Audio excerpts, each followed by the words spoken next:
Okay.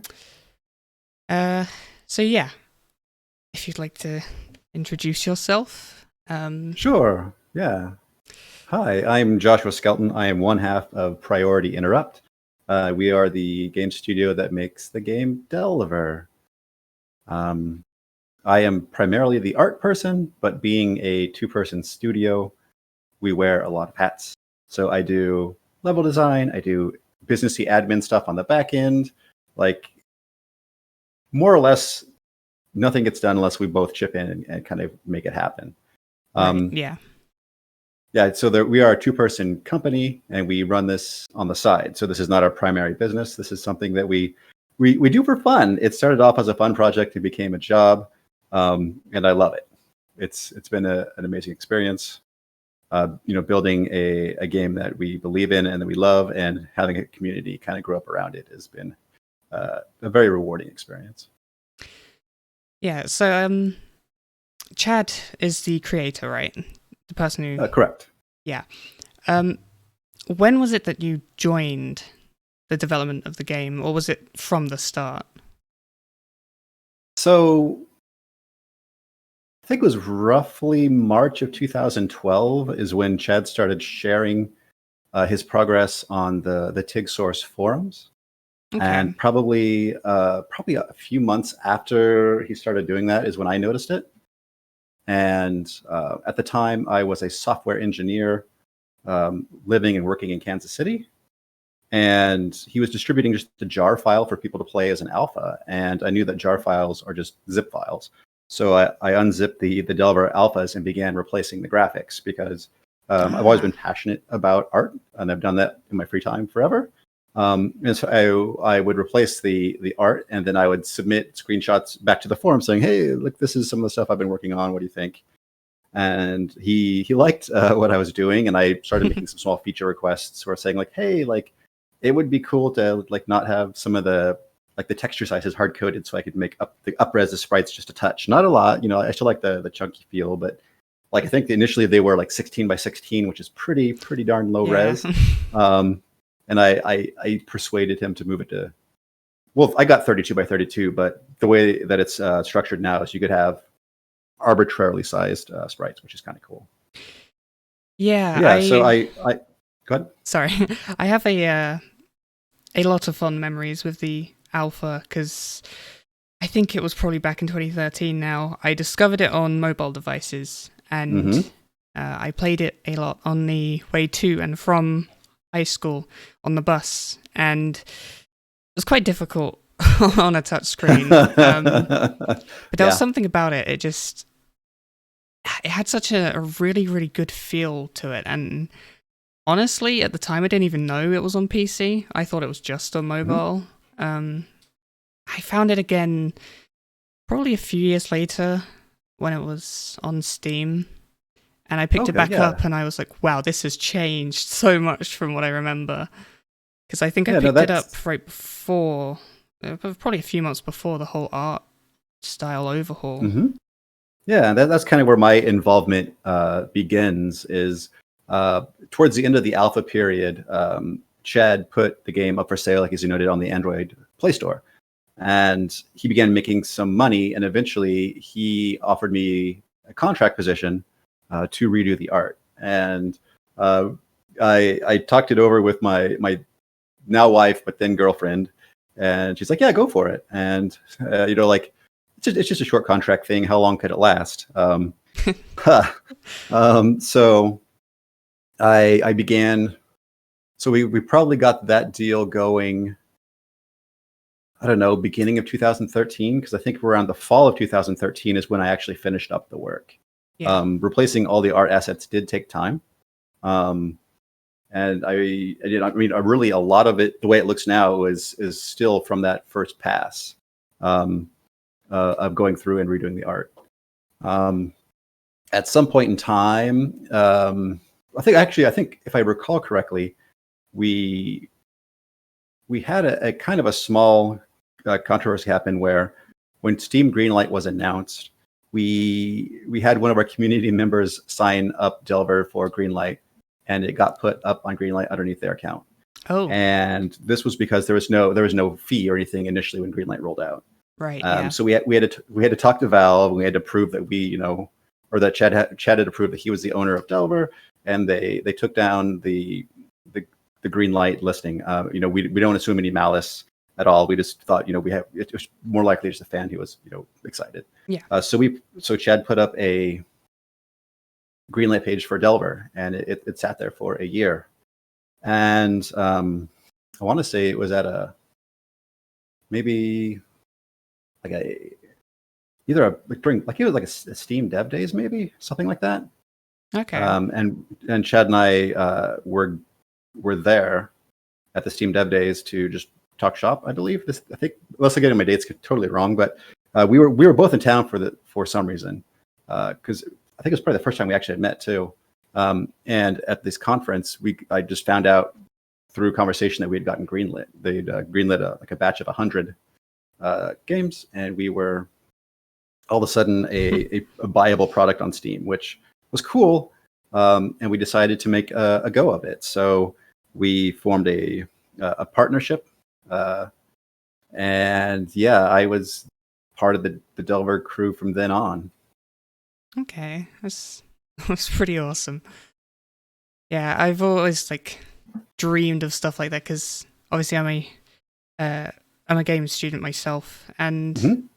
I've been working on hobby projects from here to here, and the part that gets stuck on me the most is the art, and I end up dropping off. But Mhm.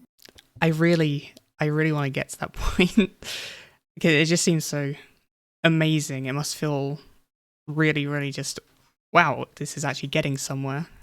Yeah, no, I have so many failed projects that never went anywhere. I mean, Delver was really I don't know, just a really nice confluence of just two people who happened to be at the right place at the right time. And we have a very, very functional partnership. We've only met each other half a dozen times, but we get stuff done. We respect each other's boundaries. It's been a good working relationship. Hmm. So, what kind of games would you say influenced Delver's development the most? Well, I mean, the big one, the really big one is Ultima Underworld. I guess Yeah.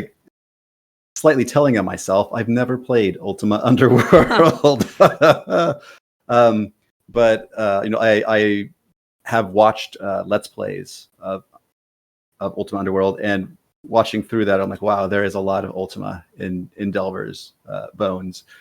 Even with my additions, there's still a lot of Ultima Underworld in there. But personally, for myself, I channel a lot of the formative RPGs that I grew up on. So for me, that would be Right. Daggerfall was a really Yes. big one that I just sunk loads of hours into. I've played that a lot. There's even a Unity recreation that uses the original code. That's phenomenal.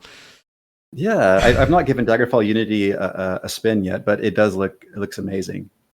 But yeah, so Daggerfall, I love games like Doom and Heretic. Those were my bread and butter. Oh I yeah. love if you notice the enemy art style is based off of River City Ransom, and lightly, mostly Oh, I because see that now. Yeah. I just really loved how expressive all the little guys were when you're beating them up, and I wanted that same expressivity for our bad guys. And I wanted it to be lighthearted, which I think was a good move for me, because this was something I have been staring at for years now, and yeah, it's nice. It's light. I don't mind showing my grandma my game. And now that I'm a father, I don't mind having my two boys sit here in my chair with me while I play. It's nice. But yeah, it just because with the Doom and the Heretic and Hexen, that could have been a way more dark and gritty. But I think the light and fun aspects of River City Ransom, and even things like the Zelda and the kind of that 16-bit era really is in my blood. My kind of my visual guidelines for Delver, I always thought of, if you could render textured polygons with a Super Nintendo, what would that look like? And that's kind of what my guiding vision for Delver was. Okay. Yeah. So this is very specific, very random. Sure. On some versions of the game's title screen, especially on like some of the free alpha versions, I think, and like what Cudigan's name is, if I'm pronouncing that right, is credited there. Was on later versions, you can find your name on the title screen, particularly the current mobile version. Is there like a specific reason for this? I thought at one point in time it was random. I know the early alpha versions. Okay. Cudigan was the only person behind Delver. Yeah. It wasn't until I started replacing the art assets is when I got involved. For a while I thought it was random. Maybe that doesn't work anymore, or maybe I could be misremembering. Yeah, I mean, I was going through the alpha versions, testing them, so I guess if it is random, it might just be I didn't test them enough. I think there's only I think we were attributing Chad, myself, White Wolf, who was the composer for the original Delver score. Yeah, I've spoken to him. Oh, excellent. Yeah, I have not. And also, I believe we attributed Sam Cube, the illustrator Sam Garcia, who's done all of our excellent promotional illustration work. Okay. Yeah. But yeah, so I did get a hold of Tobias, and we did just mostly questions over email, which I will I'll put his section probably after this one. It was quite interesting just learning about everything behind the music from his side. But yeah, so kind of related to that, what was your favorite part of the game to work on specifically? Favorite part? That's an interesting question, I suppose. I mean, so for me, the art style is for the most part all me. There's some art that is done by Chad that he snuck in there that I didn't feel the need to replace. The animations were done by Hunter Russell, a very talented pixel artist, but they took my really rudimentary animations and they made them beautiful and fluid. I also am proud of when I pivot, because initially in our partnership, I kept a very strict line between I was art and Chad was programming and business. That was it, right? But then I started to expand, and I don't know, the 2016, 2017, I started streaming Delver development, and I started expanding what I was doing. I started actually writing code and just talking about making the thing on a weekly basis. Okay. Yeah. And I think that's when I got to know the community pretty well. Again, this whole project has been a trial of, not a trial, but we're just learning everything the hard way.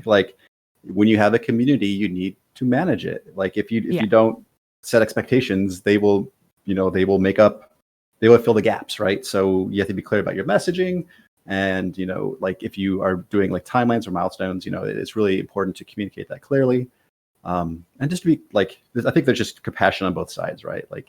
They understand we are two people working our hardest to make a thing that we love, and we realize that they have expectations too. Yeah.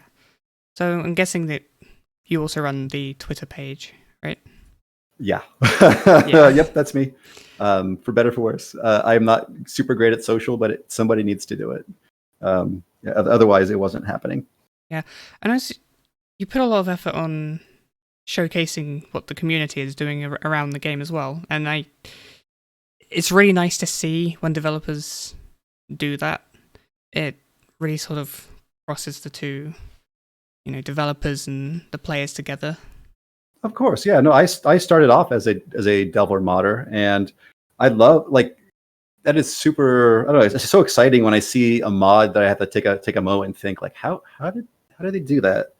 I know one of our modders in our community Discord recently, maybe in the past month or so, posted they had a very rudimentary portal gun working in Delver. Oh wow! With basic Delver assets. I'm like, you have a portal gun?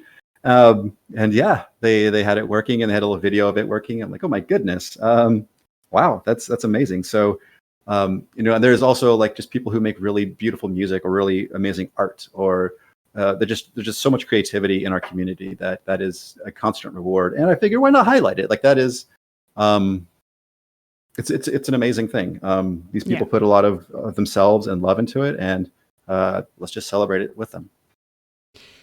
Yeah, I've seen people draw similarities in terms of the modding of the game to something similar to Minecraft even, and how you can kind of bend the game in that way, like you said with like the portal gun and stuff. Mm-hmm. Because I mean, for me, there's even more of a connection because I found the two games almost simultaneously. Yeah. And it's just really cool seeing how far people can take both of those games and just turn them into something. Just sometimes it's subtle, sometimes it's just quality of life stuff. And I really like those kinds of mods. I feel like they add a ton of replayability. And then sometimes you just want to goof around. Like there's this mod that replaces the title screen and music with JoJo's Bizarre Adventure stuff, and it's one of the first mods I downloaded off the workshop because I was like, well, this is stupid. I love it. Yeah, yeah. And another nice thing about our mod design is you can smash mini mods together. We've tried to make it so that mods can interop. So you can smash JoJo's with Dark Souls rings, with jumping, with guns, with extra levels, and you could really have a crazy Gonzo experience if that's what you like. Awesome. That is your Delver, right? I like however you come to Delver to make your fun. That is fine by us. Yeah, going to like the engine side of things. What is it written? Is it Java? Yes, it is a custom Java engine written on top of libgdx, which is a framework on top of LWJGL, which is the same thing that Minecraft uses for the Java version. I believe you have to confirm with chat on this one, but I believe it started off as a let's learn Java sort of project for no other reason than just to learn the language, and it kind of spiraled out of control from there. But we still work on Delver Engine even today. It's an open source project in our community Discord. Yeah, we have a development channel. Yeah, and we talk about features and yeah. How did you come to like make that decision to make it open source? Because I know a lot of developers don't do that kind of thing. Like, and how far can people take it? Well, it's super embarrassing, right? It's like airing out all your dirty laundry because like. Maybe people know this, maybe people don't know this, but to ship a thing is to really start chopping off the bits and pieces that you just don't really need.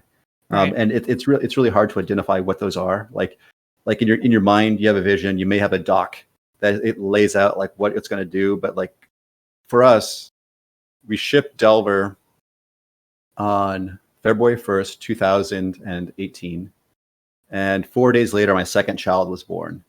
So that was a very hard deadline for us. Yeah, because I knew that once I had two kiddos, like my free time was going to be just non-existent.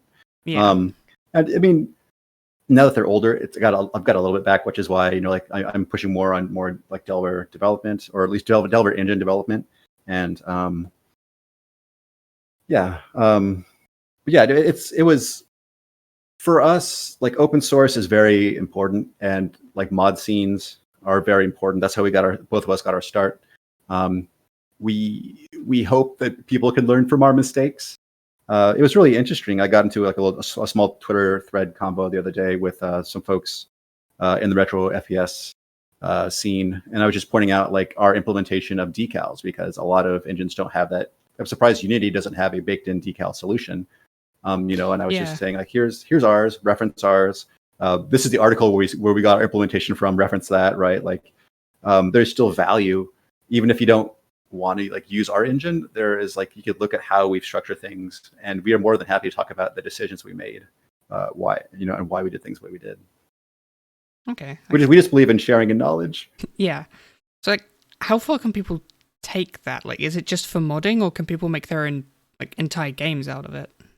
With the open source engine, you can use it for anything, commercial or otherwise. You're not allowed to use the Delver assets, but the open source engine doesn't have those. Yeah, of course. So you can take a copy of the open source engine or clone it, and you can release a full game that you could charge whatever you want for it. Kind of like a modern Doom engine, and how kind of, yeah. Heretic and games like Strife use that. Mm-hmm. Totally. We are licensed under the zlib license, so we are an open source OSI approved license. So hopefully that makes it a little bit easier for people to take. For a while there, we were like a source available, not really OSI approved, but to make things easy, we just switched over to that. Okay. Is it like, how accessible is it if people want to get their hands sort of into all of that? I mean, right now I've been trying to combat that a little bit because it is a lot of knowledge that's in Chad and Mai's brain, right? So unfortunately, a lot of it's going to be either you scrubbing through, like I have 200 hours of me making the game on YouTube, which you can scrub through, or you can hop on our Discord and talk to us directly. And I've been trying to make some video tutorials. I've gotten a couple done. It's just a lot, like I'm running the Twitter, I'm talking to the community, I'm maintaining releases. There's just so many plates I'm trying to spin. But yeah, I would love to. I recently did a documentation effort, so we have at least some better comments just in the code itself, so you can kind of see what's going on there. And I also added a thing that's called JSON schema. So what this allows modders to do is to use the schema to validate their mod content. So all the mod values can be verified. Like, hey, this damage value for the sword, you misspelled, like max, right, or something like that. Okay. But it's not where I would love it to be, but I think it's in a usable spot. It can always be improved for sure. Yeah. The only engines I've ever really used in terms of game creation currently, I've used Unity, of course. Mm-hmm. I've sunk my teeth quite deep now into Game Maker Studio 2. Mostly the GML side. I don't really touch the drag and drop part. And I've had very, very little experience, but I have had experience with Unreal Engine 4 through my university because they're actually sponsored by Epic Games, and I'd rather not use it, but they kind of have to poke us to use it because of that. No, that's fine. No, I am very tool agnostic. We've written Delver in Java. I'm a full-time Unity dev. Whatever tool allows you to accomplish what you're trying to do quickly and efficiently, just use it. Yeah, I have to say, Delver is probably the most stable game I've ever seen written in Java. Oh my goodness. Because that is... games like Minecraft, I know that it's like a completely different game. I mean, the way that everything's rendered is just entirely... It's not the same at all. I appreciate hearing that because, we lose sleep at night because, there are two of us. Actually, we do have so it's two of us plus a community member who are maintaining the engine. But if you think about it, it's three of us versus like thousands of players, and everybody's desktop setup is a little bit different. And like some people see these really weird interactions that we're like, we have no idea how you're getting here. And like we have I have two computers, so I can test like on Windows, on Mac, and that's about it, right? Like I don't have I don't have all the different like graphics card combinations or stuff like that. So we have to be really careful about how we structure things. And you would think with Java, like Java is a pretty like cross-platform language. There's still a lot of like specifics that can trip you up. But yeah, I'm glad you had a stable experience. We put a lot of so post-release after the initial 1.0 release, we've been doing a lot of just quality of life improvements, more features, and also just stability stuff. So basically, like we like if people do complain about bug crashes, like we're sorry, we feel your pain. We are trying to fix them. Our time is limited, but like we are tracking our issues on GitHub. If you put stuff there, we will do our best, our darndest to reproduce them and to fix them. Okay. Speaking of like updates and stuff, you probably get this question a lot, but I'm guessing the mobile version will eventually catch up to parity. It will.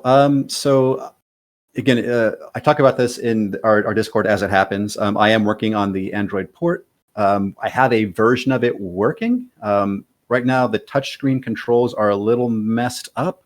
Mostly that's around the fact that when we first released in 2013 and now, like, the display density is way different. So all the icons are super tiny, and you like with my big fat fingers, I can't touch the buttons correctly. So I've got some of that sorted out. But now there's also like, well, you can also like connect a Bluetooth game controller to the phone and use the touchpad and a game controller at the same time. And that's just something we really hadn't considered, right? And I found some really weird edge casey stuff where I'm using one finger to drag the inventory, I'm using another finger to like interact with the stuff, and it's just a lot of things that we like at the time we didn't consider that are stuff we just have to nail down and fix. And unfortunately, it's not like the it's work, right? It's not like the sexy, like, oh, I mean this new system, and it's like a cool fire propagation thing, and like, look at this room on fire, and everybody's screaming and burning, and it's wonderful. No, this is work. This is like making sure that our Android platform is solid, like all the different combinations of like hardware and like screen resolutions work, and they work well. But yeah, I really focused on getting the Android in a good spot again.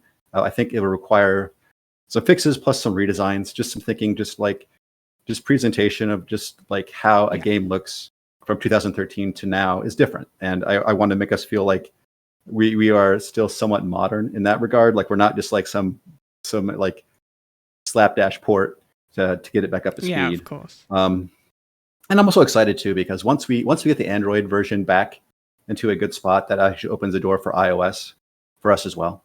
I do have as on a lark, I did an iOS build, and it worked. I haven't sunk any effort into it, so that was nice. I mean, granted, it had all the same problems the Android one has, so that's good, I guess.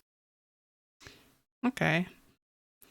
But yeah, I ideally I would love to have Delver on all the platforms that we can support and do. Yeah, because I know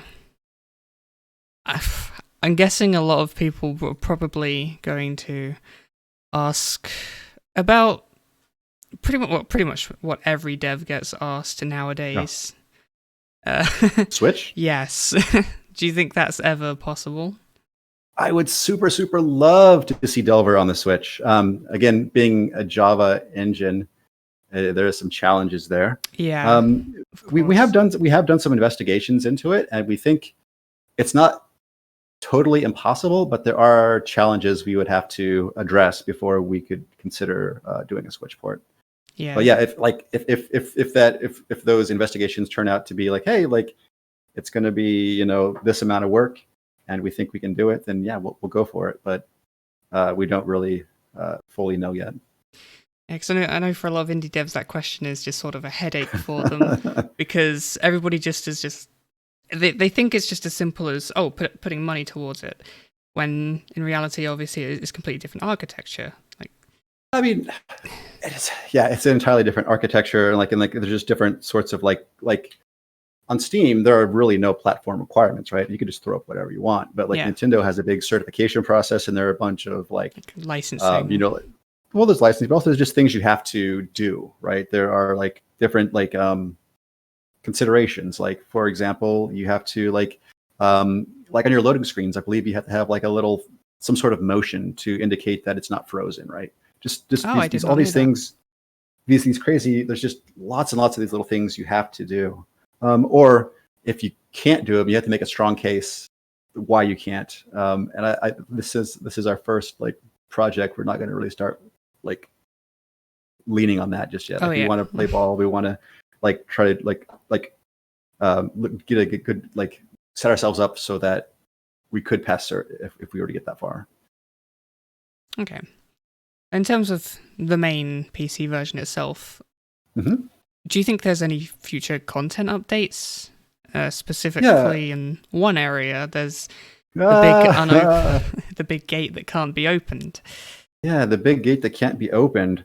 That was a Joshua, let's make a cool a set piece art to slap somewhere to like add mystery to the area. And it happened to be a door. And at the time, I didn't even think that people would try to open it or expect something to be on the other side. Yeah. And to be fair, if you open up that level in the editor, it's actually in the top corner of like a very large empty map. Because I thought, oh, I'd have plenty of time to maybe make a little secret area or something, and that just never panned out. And over the years, like I've threatened to delete the door. Would I like to do something with it? Sure. I was considering doing a content update this year. Like with life right now, like it's tough. Like the pandemic has been pretty tough on a lot of folks, right? Like I am not unique in the fact that working from home, I have 2 small kids. So my wife and I are just balancing our lives on a day-to-day basis. Yeah, of course, yeah. But yeah, no, I would love to do more content for Delver. I don't know if it's going to happen this year. It might. I don't know. And also, part of me needs to be like, well, it's in a good spot. Like we've always even throughout early access, we've always tried to leave after each update Delver in a good spot in a total like playable loop, right? Yeah. And it's one of those things where I would love to keep adding stuff to it, but you have other ideas. Well, I do have other ideas, but also like there's like a business like angle to it too, right? Like is the time I'm putting into a Delver update actually like giving a return? Yeah, of course. Is even like does it make sense, right? Yeah. It's so unfortunately, like when it becomes a job, you have to consider those things because I would love to do more projects and I would love to grow the company and make cool things, but again, this is a side project thing, so there's only so much time we put into it. Yeah, I think I had an old tutor in college once who basically said something similar like to that. He's like, if you ever make a game and you end up just constantly adding to it year after year, he made this weird comparison about how it's kind of like an ice cream, and if you keep on topping it up with ice cream, eventually the cone's just no longer going to support it. Yeah, no, and also we were pretty adamant because like I think again, like microtransactions were just getting their footing when Delver was like hitting the mobile markets, we were very adamant, like, well, let's just make it a premium game where it's just like you pay us money and we give you a product. And it's a good experience. It's not a lot of them nowadays, on mobile at least. Yeah. It's nice to see that that's staying that way at least. Yeah, but the problem is like it doesn't like games as a service allows you to keep working on it as long as the money's coming in, right? Whereas that is true, as a product, like there's this definite like the shape of the income is different. Yeah, I see why a lot of devs go down that route. It makes sense financially, but at the same time, a lot of people aren't happy with it. So, what do you do? Yeah, of course. Yeah, no, it's hard, right?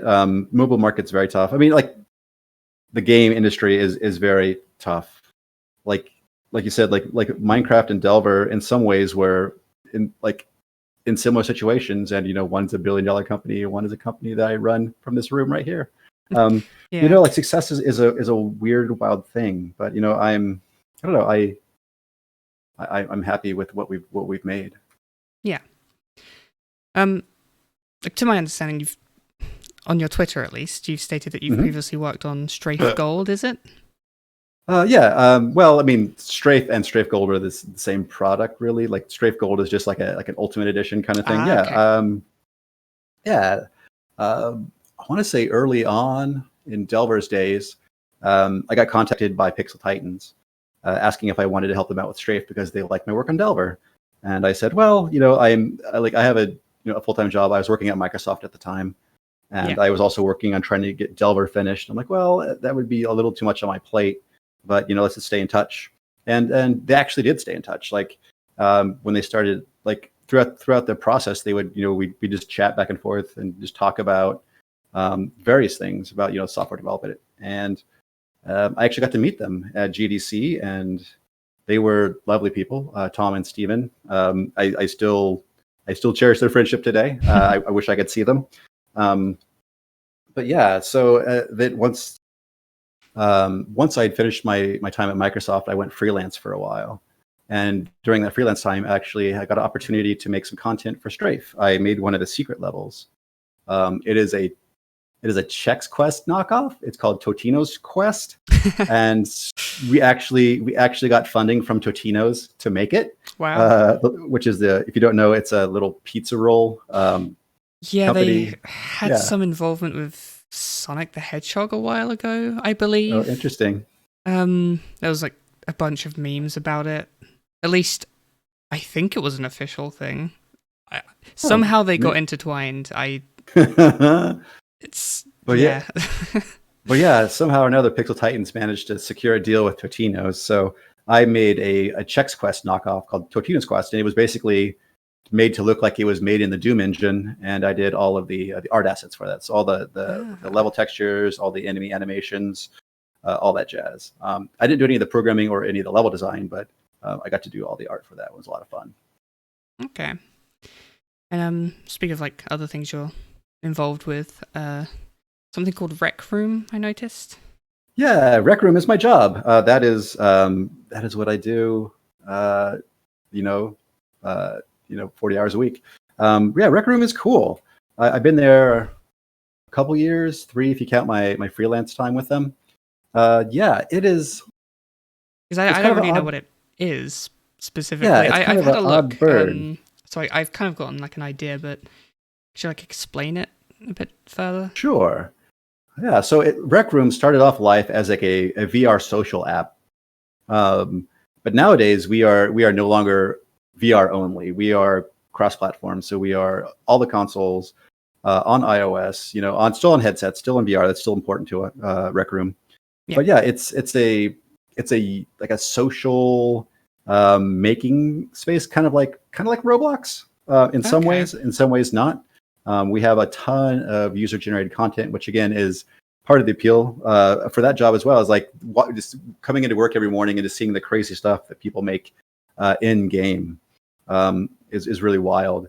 So yeah, so for Rec Room, for like my first couple years at the company, I was an artist. I transitioned from being a software engineer at Microsoft to doing freelance art.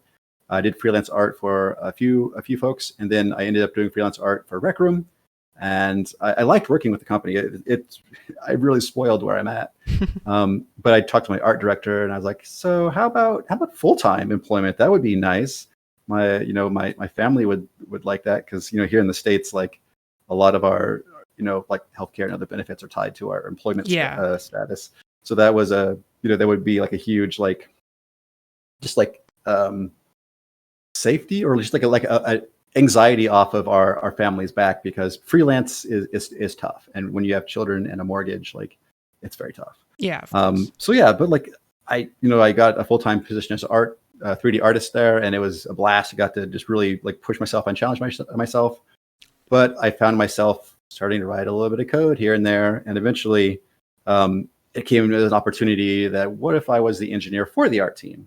And that's where I'm at right now. I'm making tools and other kinds of cool like process pipeline improvements for the art team, and I love it. I still get to work with the creative artists people, and I get to make things to make their lives better, and it's a blast every day. That sounds awesome. Yeah, I really am blessed to be where I'm at. Nice.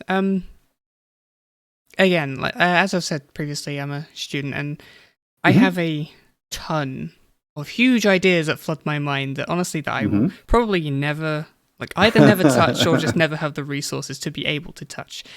Sure. Do you have any of those? Because I have one, for example, that I've been evolving and writing since 2015 now. When I really it's about a year or two after I even had the idea to start making games at all.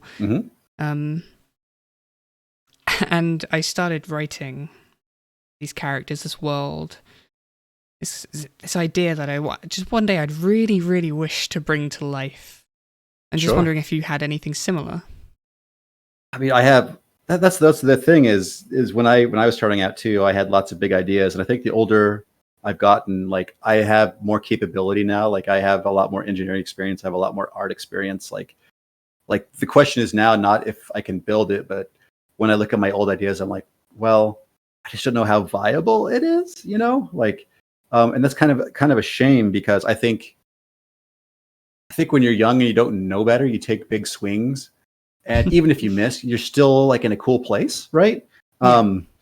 But like, I don't know, like for me, like my old projects are like where I go for ideas. Like I harvest, like go into that junkyard of my old ideas and find like the good stuff and kind of Okay. use that.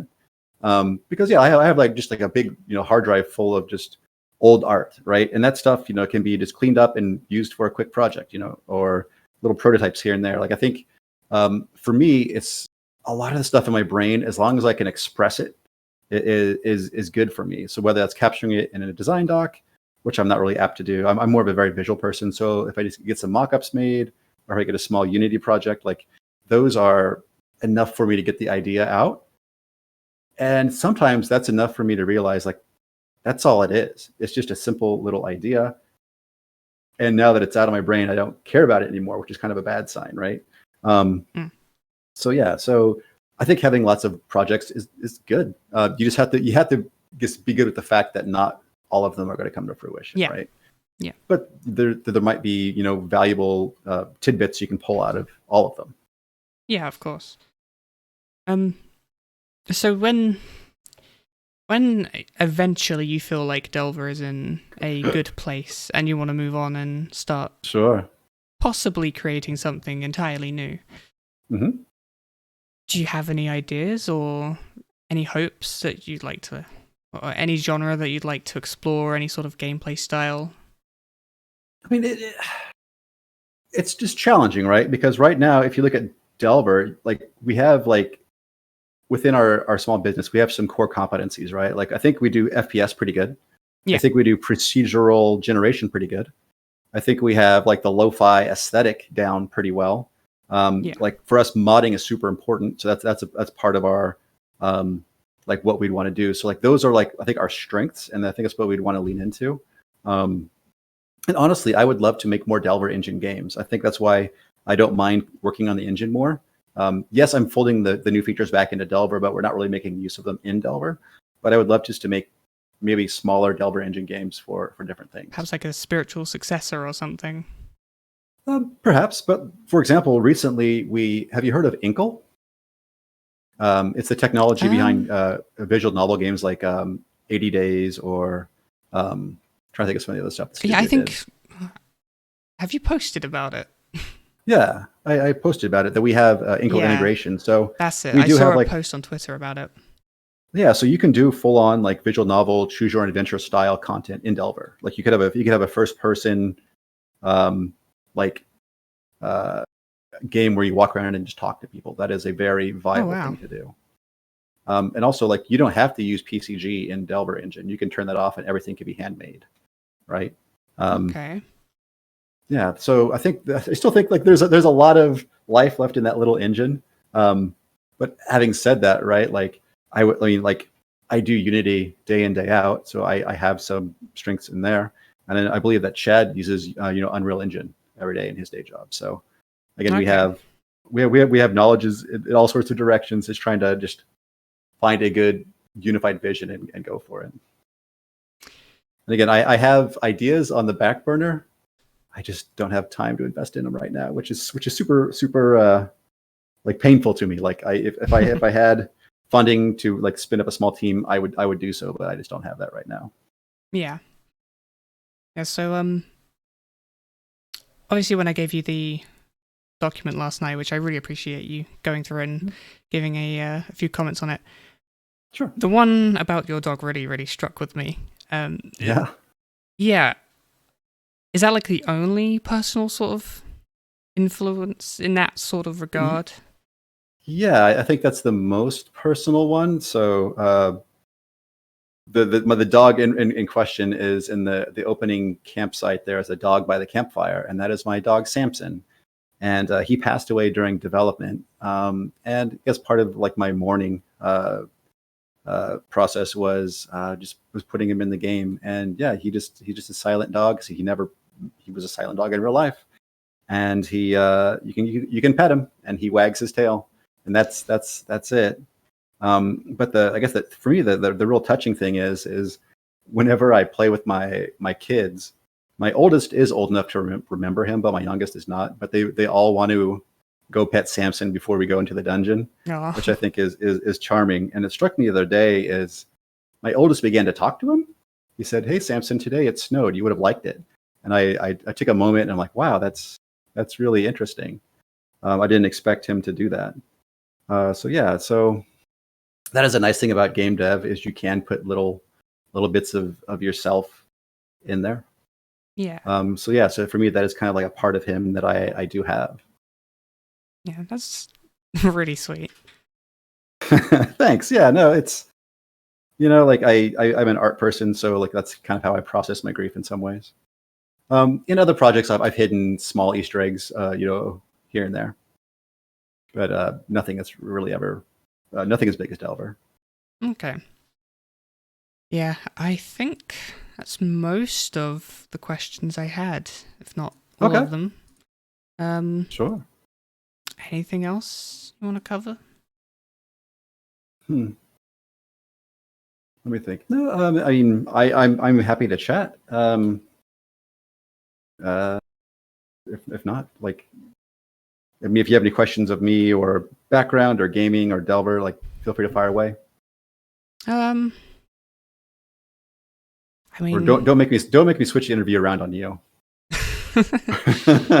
I wouldn't have a lot to say. I haven't had enough experience in my life to even have a very interesting conversation about that. But yeah, I mean, the only thing I've really done so far is I left high school with a passion to make games, and so I pursued that in college here, which isn't like American college at all. It's literally basically the final 2 years of what you would consider high school. So I left high school at 15 because that's just the age that I finished my exams and got all my grades. Moved on to college, which is mandatory for 2 years. You either go to college or sixth form, which is basically 2 years of harder high school, or college is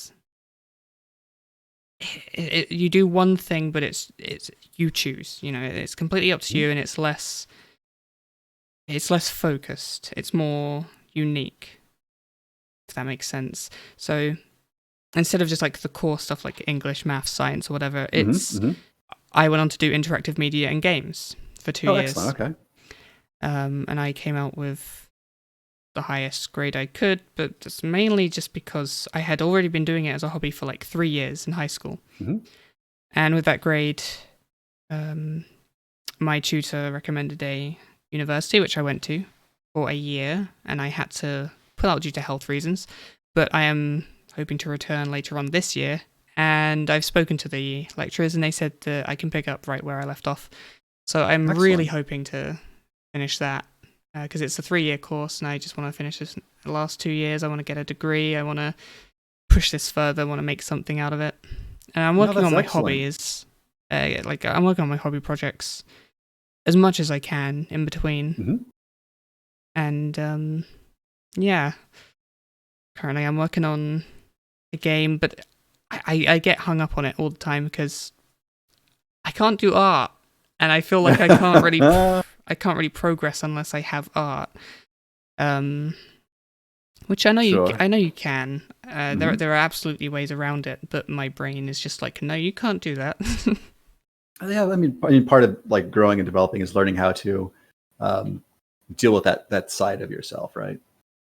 Yeah. But no, it sounds like you're on a good track. Like I took a very long route to get to game development because I left the U.S. high school system, and I loved both art and computer science, and I figured computer science seems to be the more practical way to actually like make a living, right? Like I knew that being an artist was going to be challenging. So yeah, I said computer science. Like I really love computers and I love making things, so it seemed like a good thing to do. And I went to university and I did poorly. I just was not in the right headspace, and I withdrew. And I entered the military service for a while, and I came out of that with a very strong desire to get my degree, and from then on, I did finish up a degree in computer science. And upon graduation, I was in enterprise software development for several years. I didn't go directly into games development, again, because I lived in Kansas City, and the game studios in Kansas City are very like either non-existent at the time, or they were very small. And I got a good offer at a software imaging company, which was cool. It really made me a good engineer, I think, and I had a really good mentor there. And I left that to go to Microsoft, working on Visual Studio again as an engineer. And then that's when I started my freelance time and going back to art, because I really missed it and I really loved it. And that's when I started to like make my inroads into the gaming scene. And I live in the Seattle area, so there's an independent gaming scene. So just making good connections, participating in game jams, getting to know industry folk, and just slowly by slowly, I had more contacts and I got more opportunities, and eventually I made my way into the industry. So there's no real right or wrong way to do things. Okay. Yeah, I'm in terms of where I live, I'm quite lucky because I used to live in the south of the UK and like closer to London. Funny enough that there are some like big game development studios in London, but a lot of them, they don't like how expensive London is, so they set up elsewhere. Sure. So normally in the north, which is I've moved up there. Actually, following university, my first year at university, because I moved here in October. University was all. I went further north for university, and I visited like a couple of the cities up here, and I was like, wow, this is actually completely different to where I lived. And it's actually cheaper. I used to live in a rural or semi-rural town, and it's almost twice as expensive to live there as it is in an apartment in this city. Oh, goodness. Just because it has a train line to London. That was it. And it's insane. Oh, wow. It's insane. So I looked at career opportunities where I live now, and there are way more. So when I do eventually get my degree, I should be able to start on an entry-level job up here somewhere in a small studio, maybe. Excellent, yeah. And then just try and work on my hobbies in my free time. If that doesn't get anywhere, then whatever. I'm working for a studio still, hopefully. Sure. Fingers crossed. Your hobby is where you get to, be experimental and it's totally okay to fail, and try to learn things you don't know. And yeah, it's wonderful to have as a hobby. It's also good to have other things as hobbies too. But I totally understand. Like I was the person I still make games in my free time. I'm not gonna say don't do it, but just Yeah, my hobbies are very strange. I say strange. I mean, for this time period. Sure. See, yeah. I like to. Obviously, I have the game development side, but I'm very much a collector. I adore physical media to the point where, when it comes to music, I now collect cassette tapes.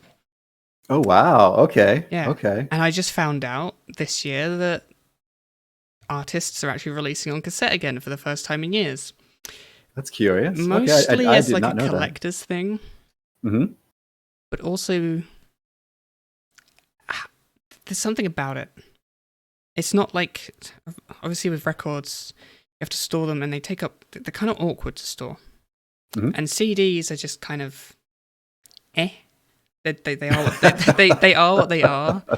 I'm not a big fan of discs in general, but there's something about a cassette tape and how it just differs from most physical media. It's just really satisfying to handle. It's kind of like the same feeling that you get from putting a cartridge into a Mega Drive and flicking it on, compared to just loading a disc into the tray. Totally, yeah. No, I definitely grew up with cassettes, so I know what you're talking about. Like we used pencils to tighten up the tape. In fact, I think some of the first programming I ever done was on a cassette tape, which is really weird. But yeah, no, I definitely I appreciate the analog feel of things.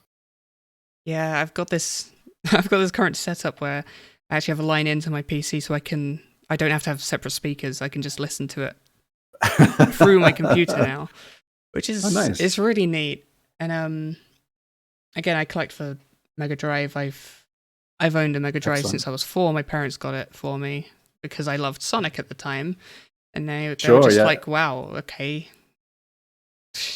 Mega Drive it is." Then I got that Sonic, all the Sonic the Hedgehog games on cartridge, Streets of Rage, Golden Axe, Rice All the Star, good ones, even, yeah.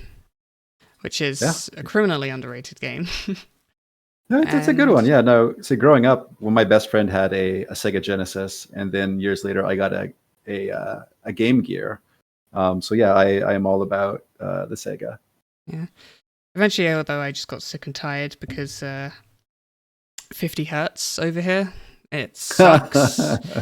So I ended up earlier last year, around June, I imported a Japanese Mega Drive Mark 1, Hmm. and it just so much different. I run it through what's called an OSSC, which Okay. makes it look phenomenal on modern displays. It uses a technique called line doubling. It's quite expensive, but wow. Just being able to play it in this form is just incredible. It's literally emulator quality, but without the issues with emulators. It's really nice. Yeah, interesting. I might have to look into that because I still have my original Nintendo system that I think it had to have been in the 80s. My sister and I got a Nintendo for Christmas that we shared. It was the family Nintendo. And I eventually my mom gave it to me, decades ago. Yeah, the NES is weird in the UK. We have 2 different versions. Some games will play differently on each one. Oh, There's one called the NES version, one called the Mattel version, I believe. It's weird. The NES really sucked in the UK, but the Master System was actually incredibly popular here, so it actually beat out the NES as far as I'm aware. Strange. Interesting, yeah. It's very strange. Yeah. It's interesting. Well, I guess it's interesting how those things played out like pre-internet, right? Like how things could become very regional. Yeah, it's like, especially in Brazil, Master System did incredibly there. Even though all the games were really weirdly licensed. Like, there wasn't really any strict laws, so a lot of the game cases, a lot of the artwork, it was, for some reason, some of them were completely different from each other, and it would just look weird. Things would look bootleg, a bit knockoff, but it did really well. Yeah, no, the early days of licensing was strange. Even here in the States, like, I still remember like the original Nintendo or NES version of Teenage Mutant Ninja Turtles. Oh, even though yeah. it was made by Konami, like Nintendo restricted the number of titles a licensee could release per year. So they spun up a studio called Ultra to release it, which is so strange. Oh, right. Because I don't think really Ultra really ever. Well, maybe it existed, but like it was definitely a Konami game. Yeah. Yeah. I think that's pretty much everything. Okay, cool. Yeah, I think we're just about out of time. But it's been very, very nice chatting with you. Yeah, absolutely. Thank you so much for this. This is really, really interesting to learn about everything behind the game and development process. This stuff just fascinates me. I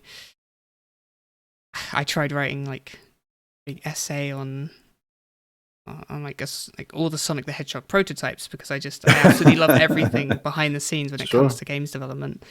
And this is really, really cool, especially considering how, again, Delver I have a lot of memories with it over the past, 7.5 years now? Yeah, like it's like next year will be the 10-year of the prototype, which is a long time.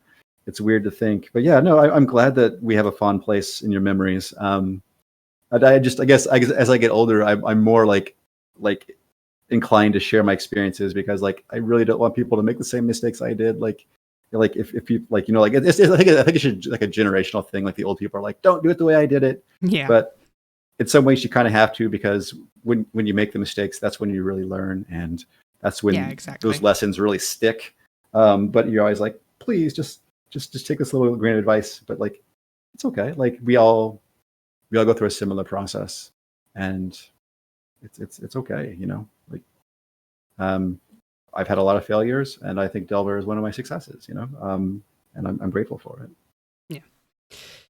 Yeah. Thank you so much for giving your time. I appreciate that you are a busy person, so this means a lot.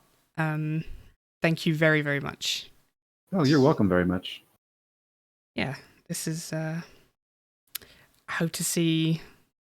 I just can't wait to see where Delver goes next. If it receives. Me too. Yeah.